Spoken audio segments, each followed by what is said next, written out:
മഴ തോരും മുൻപേ മറ്റൊരു എപ്പിസോഡിലേക്ക് വീണ്ടും എല്ലാ പ്രിയപ്പെട്ടവർക്കും സ്വാഗതം. ആശ്രമത്തിൽ നിന്നും മടങ്ങിയെത്തിയ വൈജയന്തി കൊല്ലപ്പള്ളിയിൽ തന്റെ തറവാട്ടിലേക്ക് പോയി. വൈജയന്തി വന്നു കയറിയപ്പോൾ മുതൽ ശിവശങ്കര മേനോൻ വല്ലാത്ത പരിഭ്രാന്തിയിലായിരുന്നു. 24 വർഷം മുൻപുള്ള പല സംഭവങ്ങളും അയാളുടെ മനസ്സിലേക്ക് ഓടി വന്നു. വൈജയന്തി ചോദ്യങ്ങൾ ഉന്നയിച്ചാൽ എന്തു മറുപടി പറയണമെന്നറിയാതെ വല്ലാതെ കുഴഞ്ഞിരിക്കുകയാണ്. എന്നാൽ ശിവശങ്കര മേനോനെ ആശ്ചര്യപ്പെടുത്തിക്കൊണ്ട് വളരെ സമാധാനത്തോടും സമചിത്തതയോടും കൂടി വൈജയന്തി ഓരോരോ കാര്യങ്ങളും സംസാരിച്ചു. അമ്മയെ കണ്ടു. ഒടുവിൽ യാത്ര പറഞ്ഞ് തൻ്റെ തറവാട്ടിൽ നിന്നും തിരികെ കടപ്പാട്ടൂർ വീട്ടിലേക്ക് മടങ്ങിപ്പോന്നു. കടപ്പാട്ടൂർ നെടുമ്പുരക്കൽ വീടിന്റെ വാതിക്കൽ ഓട്ടോറിക്ഷയിൽ ചെന്ന് വൈജയന്തി ഇറങ്ങുമ്പോൾ കൃഷ്ണജ സിറ്റൗട്ടിന്റെ തൂണും ചാരി നിൽക്കുന്നത് കണ്ടു. അമ്മ എത്തിയിട്ടുണ്ടെന്നറിഞ്ഞവൾ സ്കൂൾ വിട്ടു വന്നപ്പോൾ മുതൽ കാത്തു നിൽക്കുകയാണ്. വൈജയന്തി അവളുടെ അടുത്തേക്ക് ചെന്നു. കൃഷ്ണജ മനസ്സിൽ പിണക്കമുള്ളതുപോലെ അമ്മയുടെ മുഖത്തേക്ക് ഉറ്റു നോക്കിക്കൊണ്ടിരുന്നു. ശാന്തമായൊരു പുഞ്ചിരിയോടുകൂടി വൈജയന്തി ചോദിക്കുകയാണ്, നീ എപ്പോഴാ വന്നത്? കുറച്ചു നേരമായി. വാ. വൈജയന്തി അവളെ ചേർത്ത് പിടിച്ചുകൊണ്ട് അകത്തേക്ക് നടന്നു. ആ ഏതാനും നിമിഷങ്ങൾക്കുള്ളിൽ കൃഷ്ണജയുടെ ഗർവെല്ലാം അലിഞ്ഞുപോയി. അവൾക്ക് ആകെ തോന്നിയ ഒരേ ഒരു വിഷമം അമ്മ അവളുടെ പഠിപ്പിനെക്കുറിച്ച് ഒന്നും ചോദിച്ചില്ല എന്നുള്ളത് മാത്രമായിരുന്നു. അമ്മ അധികം സംസാരിച്ചില്ല. എങ്കിലും അമ്മ മുൻപത്തേക്കാൾ വളരെയധികം സ്നേഹവതിയായി അവൾക്ക് അനുഭവപ്പെട്ടു. അമ്മ അവളെ നോക്കുമ്പോൾ കണ്ണുകളിൽ വാത്സല്യം ഓളം വെട്ടി. മുമ്പത്തെ പോലെ അരിശവും അസഹിഷ്ണുതയും ആജ്ഞയുമല്ല മുഖത്ത്. അമ്മ സ്പർശിക്കുമ്പോൾ അതിലൊരു ഇളം ചൂടും മൃദുത്വവും ഉണ്ടായിരുന്നു. അമ്മയുടെ ഈ ഭാവാന്തരം ബബിതയെയും സന്തോഷിപ്പിക്കുന്നുണ്ടായിരുന്നു. പക്ഷേ അമ്മ ഊർജം പ്രസരിപ്പിക്കുന്നില്ല. പാദങ്ങളെ തഴുകി പിൻവാങ്ങുന്ന തിര പോലെയായി അമ്മയെന്ന് അവൾക്ക് തോന്നി. രാത്രിയിൽ അച്ഛൻ തിരികെ വരുമ്പോൾ എന്തായിരിക്കും സംഭവിക്കുക എന്ന് അവൾക്ക് ആശങ്കയുണ്ടായിരുന്നു. അച്ഛൻ്റെ പ്രതികരണം എങ്ങനെയായിരിക്കും അവൾക്ക് ഊഹിക്കുവാൻ കഴിയുന്നില്ല. അച്ഛൻ അമ്മയോട് ക്ഷമിക്കുമോ? അമ്മയ്ക്ക് അച്ഛനോടൊപ്പം ജീവിക്കാൻ താല്പര്യമുണ്ടോ? ബബിതയ്ക്ക് ഒന്നും അറിഞ്ഞുകൂടാ. ബാലചന്ദ്രമേനോൻ കടപൂട്ടി ഇറങ്ങിയപ്പോൾ 8:30 മണിയായി. 7:30 കടയടയ്ക്കുന്നതാണ്. സ്റ്റോക്ക് എടുത്ത് കണക്കുകളൊക്കെ ടാലിയാക്കി ഇറങ്ങുമ്പോൾ 8:30 9 ആകും. മഹാറാണി ബാറിന്റെ മുൻപിൽ ചെന്നപ്പോൾ ബാലചന്ദ്രമേനോൻ ഇടത്തോട്ട് തിരിച്ച് കാർ ബാറിന്റെ പാർക്കിംഗ് ഏരിയയിലേക്ക് മാറ്റി. പക്ഷേ കാറുകളുടെ ബാഹുല്യം നിമിത്തം അവിടെ പാർക്കിംഗ് സ്ഥലം ശേഷിച്ചിരുന്നില്ല. ഈ സമയത്ത് അയാളുടെ മൊബൈലിലേക്ക് അലീനയുടെ കോൾ വന്നു. അച്ഛൻ എവിടെയാണിപ്പോൾ? കടപൂട്ടി ഇറങ്ങിയോ? ആ, ഇറങ്ങി. വീട്ടിലേക്ക് പോവാണോ? ആ, അതെ. അച്ഛന് ടെൻഷനൊന്നുമില്ലല്ലോ? എന്തിന്? ടെൻഷനൊക്കെ ഉണ്ട്, എനിക്ക് മനസ്സിലായി. ശബ്ദത്തിൽ വൈബ്രേഷനും അതിൻ്റെ അർത്ഥങ്ങളും തിരിച്ചറിയുന്നവളാണ് അലീന. ഉടനെ ബാലചന്ദ്രൻ ചോദിക്കുകയാണ്, അറിയാമെങ്കിൽ പിന്നെന്തിനാ നീ അങ്ങനെ ചോദിച്ചത്? അച്ഛാ, നേരെ വീട്ടിലേക്ക് പോണേ. ഇടയ്ക്ക് ബാറിലൊന്നും കയറല്ലേ. ഷോ, നിന്നെക്കൊണ്ട് ഞാൻ തോറ്റു. നിനക്കെന്താ സ്പൈ വർക്കുണ്ടോ? അച്ഛൻ ബാറിൽ കയറിയോ? ഇല്ല, ഇതുവരെ പാർക്കിംഗ് കിട്ടിയിട്ടില്ല. അച്ഛാ പ്ലീസ്, ഇന്ന് കുടിക്കല്ലേ. ഇന്ന് അച്ഛൻ്റെ ജീവിതത്തിലെ ഒരു പ്രധാനപ്പെട്ട ദിവസമാണെന്ന് ഓർക്കണേ. ഇന്നെന്താ പ്രത്യേകത? അച്ഛാ, അമ്മ തിരിച്ചു വന്നില്ലേ? ഹാ, അതെനിക്കത്ര പ്രാധാന്യമുള്ളതായി തോന്നുന്നില്ല. അങ്ങനെയെങ്കിൽ പിന്നെന്തിനാ അച്ഛൻ കുടിക്കാൻ പോയത്? ഇന്നെനിക്കങ്ങനെ തോന്നി. ഞാൻ പിന്നെ വിളിക്കാം. ബാലചന്ദ്രമേനോൻ കോള് കട്ട് ചെയ്തു. ഹോട്ടലിൻ്റെ പിൻഭാഗത്തെ റോഡിലേക്ക് കാർ ഇറക്കിയപ്പോഴേക്കും ഫോണിൽ മെസ്സേജ് വന്നു. അലീന അയച്ചതാണ്. അതെന്തായിരിക്കുമെന്ന് നോക്കാതെ തന്നെ അയാൾക്കറിയാമായിരുന്നു. ബാലചന്ദ്രമേനോൻ ഡ്രൈവ് ചെയ്തു വീട്ടിലെത്തി. കൃഷ്ണജയാണ് വാതിൽ തുറന്നത്. അവൾ അച്ഛനെ സൂക്ഷിച്ചു നോക്കി. അയാൾ കണ്ണുകൊണ്ട് എന്ത് എന്ന് ആംഗ്യഭാഷയിൽ ചോദിച്ചു. അതേ മട്ടിൽ കണ്ണടച്ച് ഒന്നുമില്ലെന്ന് കൃഷ്ണജി ഉത്തരവ് നൽകി. ബാലചന്ദ്രമേനോൻ ഇടം വലം നോക്കാതെ നേരെ ബെഡ്റൂമിലേക്ക് പോയി. വേഷം മാറി വാട്ടർ ഹീറ്റർ ഓൺ ചെയ്ത് ഇളം ചൂടുവെള്ളത്തിൽ കുളിച്ചു. ഇനി ഊണുമേശയാണ് ഒരു കടമ്പ. ബബിത ആഹാരം എടുത്തു വെച്ചിട്ട് വന്ന് വിളിച്ചു. മനസ്സിനെ ബലപ്പെടുത്തുവാൻ ശ്രമിച്ചുകൊണ്ട് ബാലചന്ദ്രമേനോൻ ഊണുമേശയിലേക്ക് എത്തി. ഡൈനിങ് ടേബിളിൽ 3 പേർ മാത്രമേ കഴിക്കാനിരുന്നുള്ളൂ. ബാലചന്ദ്രമേനോനും ബബിതയും കൃഷ്ണജിയും. വൈജയന്തി എവിടെയെന്ന് ബാലചന്ദ്രമേനോൻ ചോദിച്ചില്ല. ബബിതയോ കൃഷ്ണജിയോ അതിനെക്കുറിച്ച് പറഞ്ഞുമില്ല. കിച്ചണിൽ ആരുടെയോ സാന്നിധ്യമുണ്ടെന്ന് ബാലചന്ദ്രമേനോന് തോന്നി. വൈജയന്തി വന്നിട്ടുണ്ടെന്ന് ബബിത അപ്പോൾ തന്നെ ഫോൺ ചെയ്ത് അറിയിച്ചിരുന്നതിനാൽ പ്രത്യേകിച്ചൊരു പരാമർശം വേണ്ടി വന്നില്ല. സാധാരണ അവിടുത്തെ ഊണുമേശയിൽ ഉണ്ടാകാറുള്ള സാമാന്യ സംഭാഷണങ്ങൾ മാത്രമേ ഉണ്ടായുള്ളൂ. ബാലചന്ദ്രമേനോൻ ഭക്ഷണം കഴിച്ച് എഴുന്നേറ്റ് കൈ കഴുകി തൻ്റെ റൂമിലേക്ക് പോന്നു.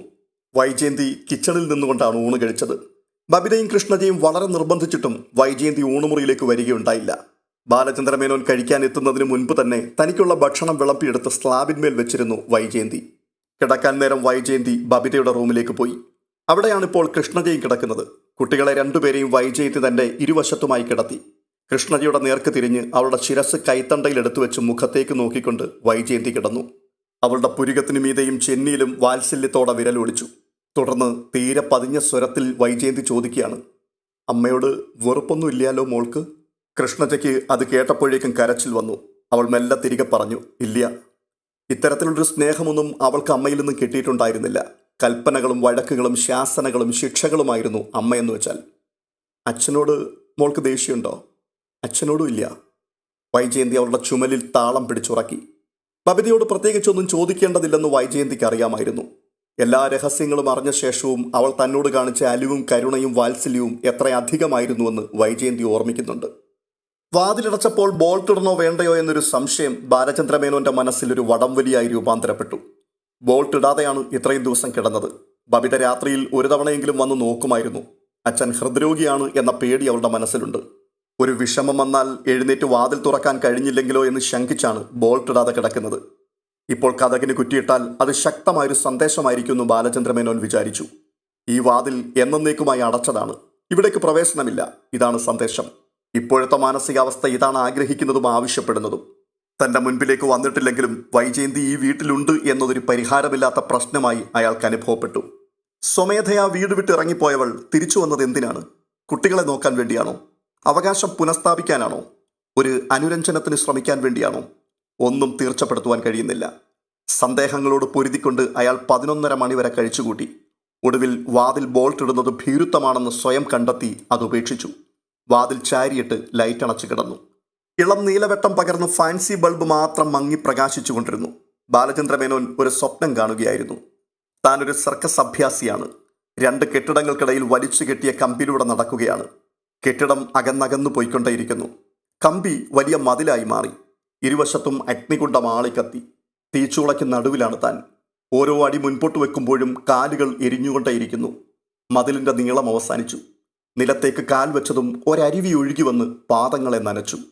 ബാലചന്ദ്രമേനോൻ കണ്ണു തുറന്നപ്പോഴും സ്വപ്നത്തിലെ അവസാന രംഗം ബോധമണ്ഡലവുമായി കൂടിക്കലർന്നു കിടന്നു. കാലിൽ ഇപ്പോഴും തണുപ്പ് അനുഭവപ്പെടുന്നുണ്ട്. കിടന്നുകൊണ്ട് തന്നെ അയാൾ കണ്ടു. ഇളം നീല വെളിച്ചത്തിൽ കട്ടിലിന്റെ കാൽക്കൽ തറയിൽ ഒരു സ്ത്രീ ഇരിക്കുന്നു. തന്റെ പാദങ്ങളിലേക്ക് ശിരസ്സണച്ചു കിടക്കുകയാണ്. മുടി പാദങ്ങൾക്ക് ചുറ്റും ചിന്നി പരന്നു കിടക്കുന്നു. ഇത് സ്വപ്നത്തിന്റെ ഭാഗമാണെന്നും താൻ ഉണർന്നിട്ടില്ലെന്നും ആദ്യം അയാൾക്ക് തോന്നി. പാദം പിൻവലിക്കുവാൻ ശ്രമിച്ചപ്പോൾ തനിക്ക് മനസ്സിലായി, 2 കൈത്തലങ്ങൾ കൊണ്ടും കെട്ടിയണച്ചു പിടിച്ചിട്ടുണ്ട്. അത് വൈജയന്തിയാണെന്ന തിരിച്ചറിവിൽ ബാലചന്ദ്രമേനോൻ സ്തബ്ധനായി ചലനമറ്റതുപോലെ കിടന്നു. ചൂടുള്ള കണ്ണുനീർത്തുള്ളികൾ പാദങ്ങളിലേക്ക് വീഴുന്നത് അയാൾ അറിയുന്നുണ്ടായിരുന്നു. കരയുന്നുണ്ടെങ്കിലും ശബ്ദമില്ല. കണ്ണുനീർത്തുള്ളികൾ ഉടയുന്ന ശബ്ദം മാത്രം കേൾക്കാമെന്ന് തോന്നി. ബാലചന്ദ്രമേനോന്റെ മനസ്സിൽ വിവിധ വികാരങ്ങളുടെ വേലിയേറ്റമുണ്ടായി. ഈയൊരവസ്ഥയിൽ എന്തു ചെയ്യണമെന്ന് അയാൾക്ക് മനസ്സിലായില്ല. ശരീരത്തിന്റെ ചലനങ്ങൾക്കൊന്നും ഇവിടെ പ്രസക്തിയില്ല. ഒന്ന് അനങ്ങുന്നത് പോലും ഉറങ്ങുന്നവനെ ആഴത്തിൽ മുറിവേൽപ്പിക്കുന്നത് പോലെ പരിഹാസ്യവും ക്രൂരവുമാണ്. എത്ര സമയമായി കാണും ഇങ്ങനെ തൻ്റെ കാൽക്കീഴിൽ അവൾ വീണ് കിടക്കുന്നത്? അറിയില്ല. ഇപ്പോൾ രാത്രി എത്ര മണിയായി? അതും നിശ്ചയമില്ല. നീണ്ട 22 വർഷക്കാലം തന്നോട് കാട്ടിയ വഞ്ചന ഈ കണ്ണീരിൽ അലിഞ്ഞു പോകുമോ? ഇത്രയും കാലം തന്നോട് കാട്ടിക്കൊണ്ടിരുന്ന അനീതി മാഞ്ഞു പോകുമോ? എത്രമേൽ കഠിന ഹൃദയനാകാൻ ശ്രമിച്ചിട്ടും പരാജയപ്പെടുകയാണെന്ന് അയാൾക്ക് തോന്നി. കൈതക്കൽ മാളിക വീട്ടിലെ പെൺകുട്ടിക്ക് പ്രണയലേഖനം കൊടുത്തതിന് മാളിക വീടിന്റെ മുറ്റത്ത് വെച്ച് വൈജയന്തിയുടെ അച്ഛൻ കുഞ്ഞിരാമമേനോൻ അടിച്ച അടിയുടെ പാട് ഹൃദയത്തിൽ പതിഞ്ഞു കിടക്കുന്നത് ഒഴുകി വരുന്ന കണ്ണീരിൽ മാഞ്ഞു പോകുന്നു. ആദ്യ രാത്രിയിൽ മണിയറയിൽ വെച്ച് എനിക്ക് ഈ കല്യാണത്തിന് യാതൊരു താല്പര്യവും ഉണ്ടായിരുന്നില്ല എന്ന് വൈജയന്തി കത്തിമുന കൊണ്ട് നെഞ്ചിൽ കോറിയിട്ട മുറിവ് കണ്ണീരിൽ മുറി കൂടി ഉണങ്ങുന്നു. ഹൃദയത്തിൽ പതിഞ്ഞു കിടന്ന ഓരോരോ മുറിവുകൾ, ക്ഷതങ്ങൾ, പോറലുകൾ, പാടുകൾ എല്ലാം ഒന്നൊന്നായി ചുടുകണ്ണീരിൽ അലിഞ്ഞു തീരുന്നു. ഒടുവിൽ ബാലചന്ദ്രമേനോൻ തലയിണയിൽ കൈമുട്ടൂന്നി എഴുന്നേറ്റിരുന്നു. തുടർന്ന് അവളുടെ ശിരസിൽ തൊട്ടു വിളിച്ചു ശാന്തമായി, ജയന്തി. ആ നിമിഷത്തിൽ അവളുടെ കരച്ചിലിന് ശബ്ദമുണ്ടായി. അവൾ ഒന്നുകൂടി അയാളുടെ പാദങ്ങൾ മുറുകെ ചേർത്തു പിടിച്ചു. ഒന്നുകൂടി അമർത്തി അതിലേക്ക് മുഖം ചേർത്തു. ബാലചന്ദ്രമേനോൻ നിസ്സഹായനായ ഒരു കാഴ്ചക്കാരനായി അവളുടെ ശിരസിൽ കൈത്തലമർപ്പിച്ച് അനങ്ങാതെ അങ്ങനെ ഇരുന്നു. വൈജയന്തിയോട് യാത്ര പറഞ്ഞ് കൃഷ്ണജ 8:30 മണിക്ക് സ്കൂളിലേക്ക് പോയി. ബാലചന്ദ്രമേനോൻ 8:45 കാറിൽ കയറി ഷോപ്പിലേക്ക് തിരിച്ചു. ബാലചന്ദ്രമേനോനും കൃഷ്ണജയും ഒന്നിച്ചിരുന്നാണ് ബ്രേക്ക്ഫാസ്റ്റ് കഴിച്ചത്. വൈജയന്തിയും ബബിതയും കഴിക്കുമ്പോൾ 9 മണിയായി. 10 മണിയോടെ വൈജയന്തി ബബിതയും കൂട്ടി പഴയ വാടക വീട്ടിലേക്ക് പോയി. അവിടുത്തെ ഇടപാടുകൾ തീർത്തു. എടുക്കുവാനുണ്ടായിരുന്ന സാധനങ്ങളെല്ലാം എടുത്ത് വീട്ടിലേക്ക് എത്തിച്ചു. അതിനുശേഷം വൈജയന്തി താൻ പഠിപ്പിച്ചുകൊണ്ടിരുന്ന കോളേജിൽ പോയി ഉച്ചയോടെ തിരിച്ചെത്തി. ഒരു പഴയ ബാഗിൽ കുറച്ച് വസ്ത്രങ്ങൾ അടുക്കി. സ്വർണ്ണാഭരണങ്ങളും വിലപിടിച്ച വസ്ത്രങ്ങളുമെല്ലാം ബബിതയെ ഏൽപ്പിച്ചു. അമ്മ യാത്രയ്ക്കൊരുങ്ങുകയാണെന്ന് ബബിതയ്ക്ക് മനസ്സിലായി കഴിഞ്ഞിരുന്നു. ബാലചന്ദ്രമേനോൻ ഉച്ചയ്ക്ക് വീട്ടിലേക്ക് ഊണ് കഴിക്കുവാൻ വരാൻ ഭാവിക്കുകയായിരുന്നു. അപ്പോഴാണ് ബബിതയുടെ ഫോണിൽ നിന്നും കോൾ വന്നത്. അയാൾ അറ്റൻഡ് ചെയ്തു. മറുവശത്ത് വൈജയന്തിയുടെ ശബ്ദം. ബാലേട്ടാ. ബാലചന്ദ്രമേനോൻ ഒരു നിമിഷം വീർപ്പടക്കി. ഞാൻ യാത്ര ചോദിക്കാൻ വിളിച്ചതാണ്. ഞാൻ പൊയ്ക്കോട്ടെ. കയ്യിലിരുന്ന സ്വിച്ച് കീ ബാലചന്ദ്രമേനോൻ മേശപ്പുറത്തേക്ക് ഇട്ടു. കസേരയിലേക്ക് വീണ്ടും അയാൾ ഇരുന്നു. സ്നേഹനികേതനത്തിന്റെ പിന്നാമ്പുറത്ത് ചെത്തിയൊരുക്കിയ തൊടിയിൽ ചെറിയ തൂണുകൾ നാട്ടി തലങ്ങും വിലങ്ങും കെട്ടിയ അഴകളിൽ ഉണങ്ങാനിട്ട വസ്ത്രങ്ങൾ പെറുക്കി മടക്കുകയായിരുന്നു രേവതിക്കുട്ടി. അലീന സാധനങ്ങൾ വാങ്ങാനായി മാർക്കറ്റിലേക്ക് പോകാനിരിക്കുകയാണ്. ഇന്ന് കുളത്തുപുഴയിൽ നിന്നും സ്റ്റാൻലി വന്നിട്ടുണ്ട്. അല്ലെങ്കിലും അലീന മാർക്കറ്റിൽ പോകാനിരുന്ന ദിവസമായിരുന്നു. അവൾ പോകാനിറങ്ങിയപ്പോൾ സ്റ്റാൻലി അവളെ കൊണ്ടുപോകാമെന്ന് ഏറ്റു. അതിനാൽ രേവതിക്കുട്ടി ഒഴിവായി. അല്ലെങ്കിലും രേവതിക്കുട്ടിയും അലീനയും കൂടിയാണ് പോകേണ്ടിയിരുന്നത്. സ്റ്റാൻലി കൊണ്ടുപോകാമെന്ന് സമ്മതിച്ചപ്പോൾ അലീന സന്തോഷത്തോടെ പറയുകയാണ്, നന്നായി, വണ്ടിക്ക് ഡീസൽ അടിക്കുകയും വേണ്ട, വാങ്ങുന്ന സാധനങ്ങളുടെ പൈസ പപ്പ കൊടുക്കുകയും ചെയ്യും. അത് കേട്ടുകൊണ്ട് സ്റ്റാൻലി, ഞാനോ? എൻ്റെ കയ്യിൽ 10-500 രൂപ കാണും. അത് തിരിച്ചു പോകുമ്പോൾ പെട്രോൾ അടിക്കാൻ മാത്രമേ ഉള്ളൂ. വല്ലതും വാങ്ങിക്കണമെങ്കിൽ പൈസ എടുത്തോണം. എൻ്റെ വണ്ടിയിൽ കയറ്റി കൊണ്ടുപോവുകയും തിരിച്ചു കൊണ്ടുവരികയും ചെയ്യും. അത്രമാത്രം ഞാൻ ഏൽക്കുകയുള്ളൂ. സ്റ്റാൻലി ഗൗരവത്തിൽ പറയുന്നത് കേട്ട് രേവതിക്കുട്ടിയെ കണ്ണടച്ച് കാണിച്ചു അലീന. രേവതിക്കുട്ടിക്കും അറിയാം അങ്ങനെയൊക്കെ പറയുമെങ്കിലും ഷോപ്പിംഗ് കഴിയുമ്പോൾ ലഫ്റ്റനന്റ് കേണൽ മകൾക്ക് വേണ്ടി കീശ കാലിയാക്കുമെന്ന്. ആകാശത്ത് മഴ പെയ്യാനുള്ള ലക്ഷണങ്ങളുണ്ടായിരുന്നു. അതിനാൽ തിടുക്കത്തോടെയാണ് രേവതിക്കുട്ടി വസ്ത്രങ്ങൾ പെറുക്കി മടക്കിക്കൊണ്ടിരുന്നത്. സ്നേഹനികേതനത്തിലെ അന്തേവാസികളുടെ ഉടുതുണികളാണവ. രേവതിക്കുട്ടി അതെല്ലാം മടക്കി തീരാറായപ്പോൾ സിന്ധു പിന്നാമ്പുറത്തേക്ക് ഓടി വന്നു. ഒരാൾ കാണാൻ വന്നിട്ടുണ്ട്. ആരെ കാണാൻ? അതൊന്നും പറഞ്ഞില്ല. അത് ചോദിക്കണ്ടേ കൊച്ചേ? സിന്ധു കാട്ടാക്കടക്കാരിയാണ്. സാമ്പത്തിക പരാധീനത മൂലം ഒരു കുടുംബം മുഴുവനും ആത്മഹത്യ ചെയ്തപ്പോൾ അതിൽ നിന്നും കഷ്ടിച്ച് രക്ഷപ്പെട്ടവളാണ് സിന്ധു. അച്ഛനും അമ്മയും അനുജത്തിയും ഇളയ സഹോദരനും പോയി. ഒറ്റ ദിവസം കൊണ്ട് അനാഥയായതിൻ്റെ നടുക്കം ഇനിയും അവളുടെ മനസ്സിൽ നിന്നും മാറിയിട്ടില്ല. ബന്ധുജനങ്ങളിൽ ചിലർ കൂട്ടിക്കൊണ്ടുപോയി കുറെ കാലം സംരക്ഷിച്ചു. അവരുടെ വീടുകളിൽ മാറി മാറി നിന്നു. സംരക്ഷിച്ചു എന്നുള്ളതിനേക്കാൾ ഉപയോഗിച്ചു എന്ന് പറയുന്നതായിരിക്കും ശരി. ഒരു വീട്ടുവേലക്കാരിയുടെ ഒഴിവ് പലരും നികത്തി. ലൈംഗികമായും ചൂഷണം ചെയ്യപ്പെട്ടു. ഒടുവിലെത്തിയത് സ്നേഹനികേതനത്തിൽ. ഇവിടെ അവൾ സമാധാനമായി ഉറങ്ങുന്നു. സ്നേഹത്തിന്റെ പുതിയ വെളിച്ചത്തിൽ ഉണരുന്നു. അലീനയിൽ അവൾ തൻ്റെ അമ്മയെയും സഹോദരിയെയും അധ്യാപികയെയുമാണ് കാണുന്നത്. രേവതിക്കുട്ടിയിൽ അവളുടെ കൂട്ടുകാരികൾ ഒളിച്ചു കളിക്കുന്നു. രേവതിക്കുട്ടി സിന്ധുവിനോട്, നീ ബാക്കി കൂടി എടുത്തോണ്ട് വാ, ഇത്രയും പറഞ്ഞ് ഏൽപ്പിച്ചിട്ട് വേഗം പിൻവരാന്തയിൽ ചെന്ന് കയറി. ഔതക്കുട്ടിച്ചായനെ എവിടെ പോയി എന്ന് ആലോചിച്ചുകൊണ്ട് അവൾ കിച്ചണിലൂടെ കയറിയിറങ്ങി ഊണുമുറിയിലും ഗസ്റ്റ് റൂമും കടന്ന് മുന്നിലെ വരാന്തയിലേക്ക് നീങ്ങി. സാധാരണ ഔതക്കുട്ടിച്ചായനാണ് സന്ദർശകരെ കൈകാര്യം ചെയ്യാനുള്ള ചുമതല ഏറ്റെടുക്കാറുള്ളത്. തീരെ ബോറടിക്കുമ്പോൾ അയാൾ ഡോർമെട്രിയിലേക്ക് പോയി അവിടെയുള്ള വൃദ്ധരുമായി സംസാരിച്ചു കൊണ്ടിരിക്കും. രേവതിക്കുട്ടി വരാന്തയിലെത്തിയപ്പോൾ ഒരു സ്ത്രീ വരാന്തയുടെ നടുവിലെ ചതുരൻ തൂണും ചാരി നിൽക്കുന്നത് കണ്ടു. ഒരു ബാഗ് നിലത്തു വെച്ചിട്ടുണ്ട്. വൈകുന്നേരത്തെ സൂര്യരശ്മികൾ കണ്ണിലേക്ക് അടിച്ചതിനാൽ ഒരു സ്ത്രീരൂപം മാത്രമേ ആദ്യം കണ്ടുള്ളൂ. കണ്ണു ചിമ്മി അല്പം നീങ്ങിയപ്പോൾ ഒരു ഉൾക്കിടിലത്തോടെ അവൾ ആളെ തിരിച്ചറിഞ്ഞു. വൈജയന്തി, അലീന ചേച്ചിയുടെ അമ്മ. രേവതിക്കുട്ടി അത്ഭുത സ്തബ്ധയായി നിമിഷങ്ങളോളം നിന്നുപോയി. സ്ഥലകാലബോധം വീണ്ടു കിട്ടിയപ്പോൾ അവൾ വീണ്ടും അടുത്തേക്ക് ചെന്നു. യോ, എപ്പോഴാ വന്നത്? ആരും കണ്ടില്ലേ? എന്താ ഇരിക്കാത്തത്? വൈജയന്തി അവളെ തന്നെ സൂക്ഷിച്ചു നോക്കി. അത് കണ്ട് രേവതിക്കുട്ടിക്ക് സംശയമായി. തന്നെ മനസ്സിലായിട്ടില്ലേ? ഞാൻ രേവതിക്കുട്ടിയാ, എറണാകുളത്ത് മാമച്ചണങ്ങളുടെ വീട്ടിൽ നിന്നിരുന്ന. അറിയാമെന്ന് വൈജയന്തി തലയാട്ടി. അവൾ രേവതിക്കുട്ടിയുടെ കരം ഗ്രഹിച്ചു. കൈത്തണ്ടയിൽ തെരിപ്പിടിച്ചുകൊണ്ട് എന്തോ പറയാനുള്ളതുപോലെ അല്പസമയം നിന്നു. പക്ഷെ ഒന്നും പറഞ്ഞില്ല. അങ്ങോട്ട് ഇരിക്ക്. എങ്ങനെയാ വന്നത്? ബസ്സിലാണോ? മുറ്റത്തോ ഗേറ്റിന് വെളിയിലോ വാഹനമൊന്നും കാണാത്തതിൽ അവൾക്കൊരാശ്ചര്യം തോന്നി. അപ്പോൾ വൈജയന്തി ഒന്ന് മോളി. അവൾ കുനിഞ്ഞ് ബാഗ് എടുത്തപ്പോൾ രേവതിക്കുട്ടി അത് പിടിച്ചെടുത്തു. അയ്യോ, അതവിടെ വെച്ചേക്ക്, യാത്ര ചെയ്തു വന്നതല്ലേ, ഞാൻ എടുത്തോളാം. വരാന്തയിൽ സന്ദർശകർക്ക് വേണ്ടി ഒരു ഭാഗം ഇരിപ്പിടങ്ങളോടെ ഒഴിച്ചിട്ടിട്ടുണ്ടായിരുന്നു. വൈജയന്തിയെ അവിടെ ഇരുത്തണോ അകത്തേക്ക് കൊണ്ടുപോകണമോ എന്ന് രേവതിക്കുട്ടി സംശയിച്ചു. അകത്ത് പ്രത്യേക ഇരിപ്പുമുറിയൊന്നുമില്ല. സ്നേഹനികേതനത്തിൽ അംഗസംഖ്യ കൂടിയപ്പോൾ സൗകര്യങ്ങൾ പരിമിതമായി തീർന്നിരിക്കുകയാണ്. തേ, ഇങ്ങോട്ടിരിക്കണേ. രേവതിക്കുട്ടി വൈജയന്തിയെ വരാന്തയിലെ ചാരുബെഞ്ചിലിരുത്തി.